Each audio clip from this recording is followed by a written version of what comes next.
Welcome back, everyone, to the show. This is episode 55 of the Italian Americans in Hollywood podcast series. I'm Daley Giacopella, and my co-host is Sadie Bruni.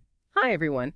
So today, we are going to be talking about Ernest Borgnine. Oh, yeah, a legend. I think everybody knows that face, right? You've seen him in tons of films, tons of TV shows. Absolutely, yeah, a true icon. But there's so much more to him than just, those tough guy roles that he was so well known for. Yeah, he really had some depth to him. So let's start with his name. Okay. Ermes Effron Borgnino. Wow, that's a mouthful. That was his birth name. Right. And of course later changed it to Ernest Borgnine. Right, much easier. Yeah, for Hollywood, definitely. But it's interesting, that name change kind of reflects what a lot of Italian-American actors went through back then. Absolutely. It was kind of that era, of trying to fit in a little bit more. Right, exactly, assimilation. Yeah. So he was born in Connecticut in 1917 to Italian immigrant parents. Okay.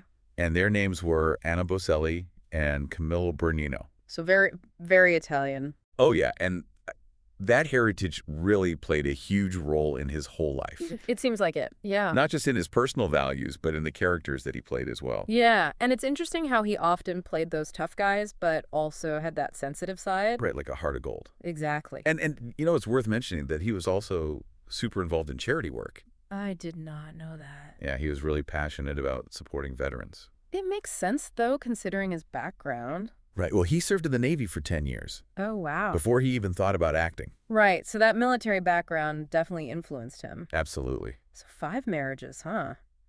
That's a lot. Yeah, that's Hollywood for you. That's a whole other story right there. The shortest one was to Ethel Merman. Ethel Merman, really? Just 42 days. Oh, my God. Yeah, it was a whirlwind. That didn't last long. And then his longest marriage was to Tova Tresnes. Okay. They were together until he died. Oh, that's nice. Yeah. So he had children, too, right?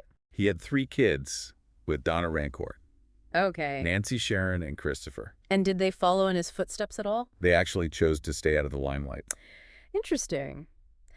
I always wonder about celebrity kids and the choices they make. Right. It's got to be tough growing up with that kind of legacy. Yeah, absolutely. Okay, so before we get into his acting career, let's go back to the Navy days. Right. He served from age 18 to 28 as a gunner's mate.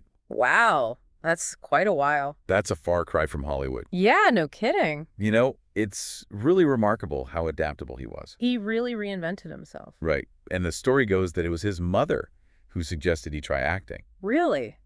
His mother? Yeah, she saw something in him. That's amazing. So he listened to her and enrolled in the Randall School of Drama in Hartford, Connecticut. Wow. So he just took the plunge. Yeah, he went for it. It's incredible how sometimes the people closest to us see our potential even when we don't.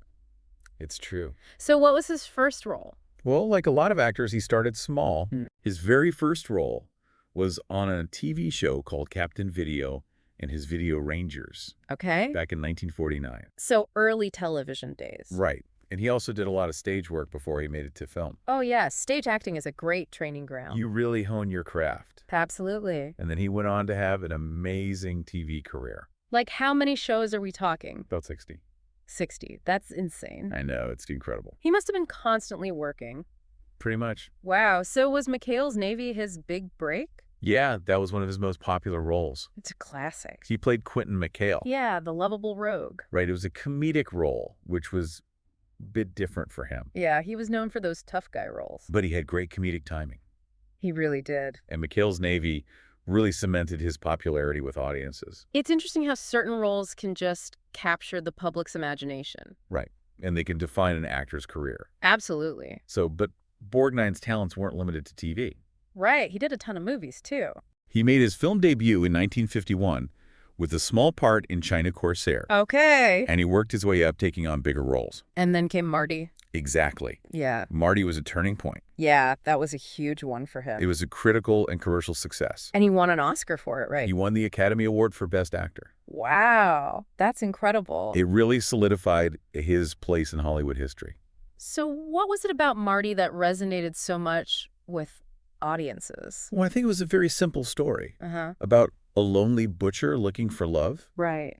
But it was told with such honesty and heart. Yeah, and Borgnine's performance was just so relatable. People really connected with him. It's amazing how a role like that can touch so many lives. It really is. And, speaking of touching lives, Okay. this is a great time to remind the viewers Yes. to like and subscribe Right. and turn on those notifications. Yeah, and don't forget to check out that fantastic book on Italian-American history. Link is in the description. Marty really was a game changer for Hollywood. Right. It kind of challenged that whole idea of what a leading man should be. Exactly. It showed that you didn't need to be this, classic handsome type to resonate with audiences. Yeah. And Borgnine's performance was so nuanced and relatable. Absolutely. He really captured that universal desire for connection, just wanting to be seen and loved. And he just kept taking on these diverse roles, just showing his incredible range. Oh, for sure. Like in 1967, he starred in The Dirty Dozen. Oh, yeah, that was a classic war film. He played General Worden, right? The toughest-nails military leader. Yeah,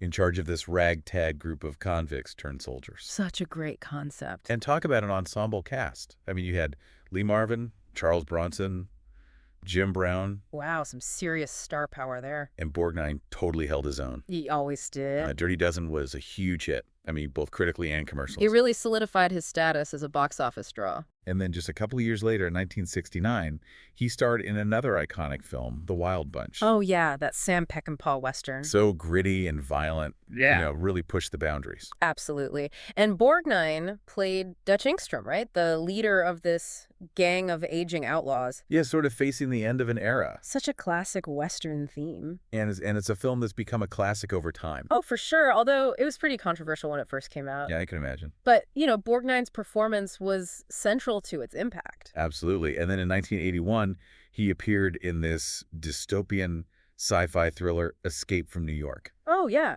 Directed by John Carpenter. Super intense film. Yeah. And Borgnine played Cabby, right? This tough-talking taxi driver. Navigating the treacherous streets of this futuristic Manhattan.